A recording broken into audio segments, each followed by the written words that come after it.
kisah keteladanan Nabi Ilyas alaihi salam. Beliau adalah keturunan keempat dari Nabi Harun alaihi salam. Ia diutus oleh Allah Subhanahu wa taala kepada kaumnya Bani Israel yang menyembah patung berhala bernama Baal. Berulang kali Nabi Ilyas alaihi salam memperingatkan kaumnya untuk menyembah kepada Allah Subhanahu wa taala. Namun kaumnya sangat durhaka, membenci, bahkan ingin membunuh Nabi Ilyas alaihi salam.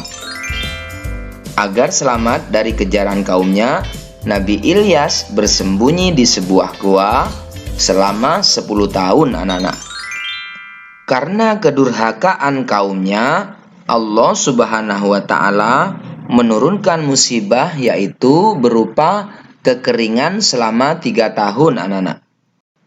Akibatnya semua tanaman dan hewan ternak yang mereka miliki semuanya mati.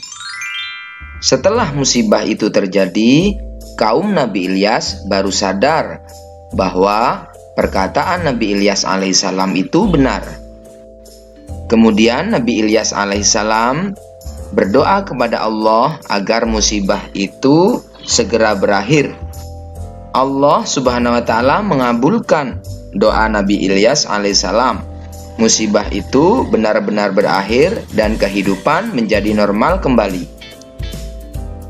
Namun, setelah tanaman dan ternak kembali baik, kaum Nabi Ilyas alaihissalam kembali durhaka kepada Allah Subhanahu wa taala. Akhirnya, kaum Nabi Ilyas alaihissalam ditimpa musibah yang lebih berat daripada sebelumnya, yaitu gempa bumi yang dahsyat, sehingga mereka mati bergelimpangan. Nabi Ilyas alaihissalam dan orang-orang yang beriman lainnya selamat, sebab mereka telah pergi dahulu meninggalkan negeri itu. Pelajaran yang dapat dipetik dari kisah Nabi Ilyas alaihissalam, yaitu Nabi Ilyas alaihissalam senantiasa sabar menghadapi umatnya yang durhaka dan tidak pernah berhenti mengajak kepada kebaikan. Yang kedua, Nabi Ilyas alaihissalam selalu berdoa untuk keselamatan umatnya.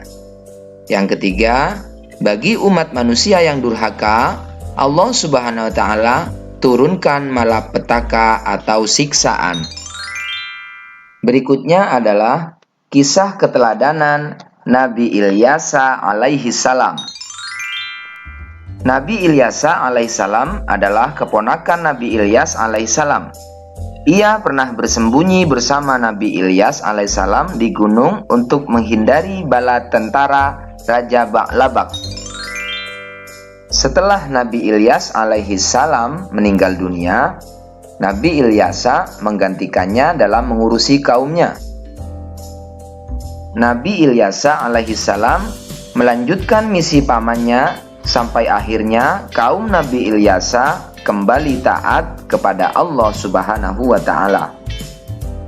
Selama kepemimpinan Nabi Ilyas alaihissalam, kaum Bani Israel hidup rukun, tentram, makmur karena berbakti dan bertakwa kepada Allah Subhanahu wa taala.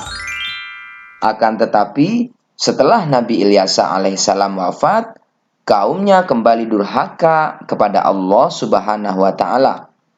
Hari demi hari mereka semakin kufur kepada Allah.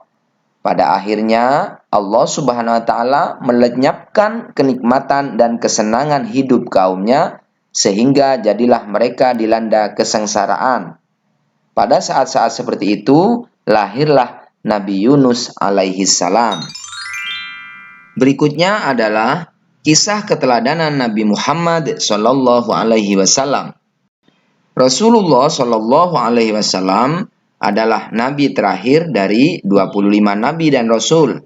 Tidak ada nabi dan rasul sesudahnya.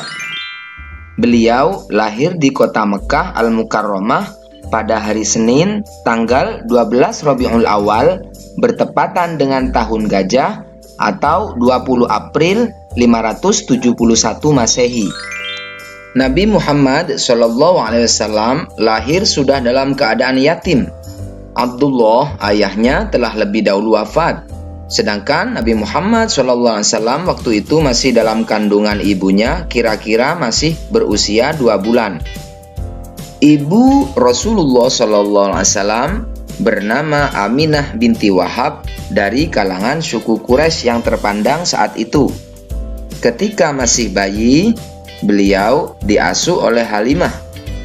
Setelah usia lebih kurang 2 tahun, Halimah menyerahkan kembali Rasulullah kepada ibunya, yaitu Aminah. Beliau terkenal dengan sifatnya yang tabah, sabar, bertanggung jawab, pekerja keras, dan sangat jujur. Sehingga beliau diberikan julukan Al-Amin, artinya terpercaya. Istri Nabi Muhammad SAW bernama Khadijah.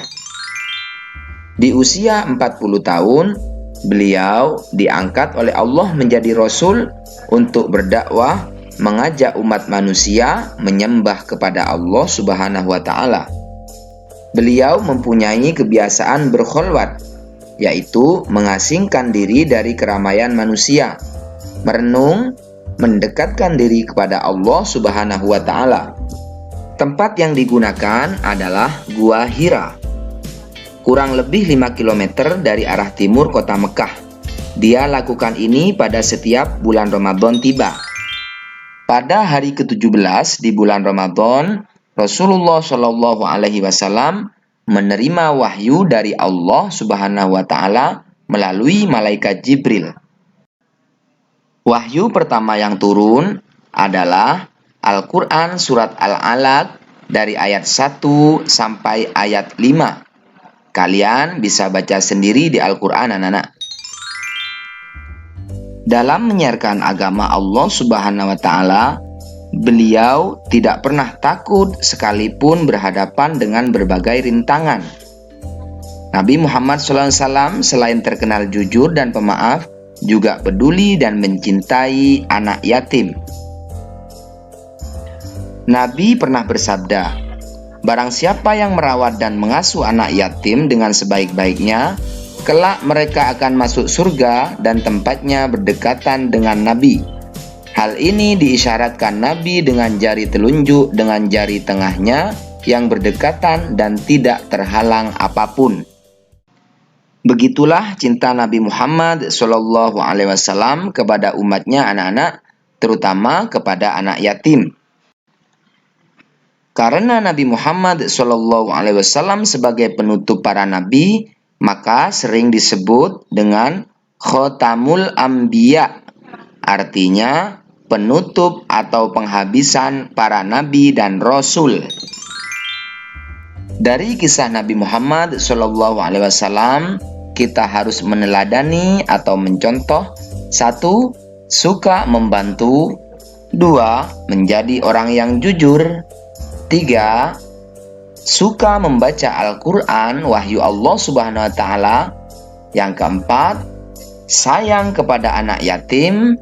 Dan yang kelima, meyakini bahwa Nabi Muhammad SAW adalah Rasul terakhir.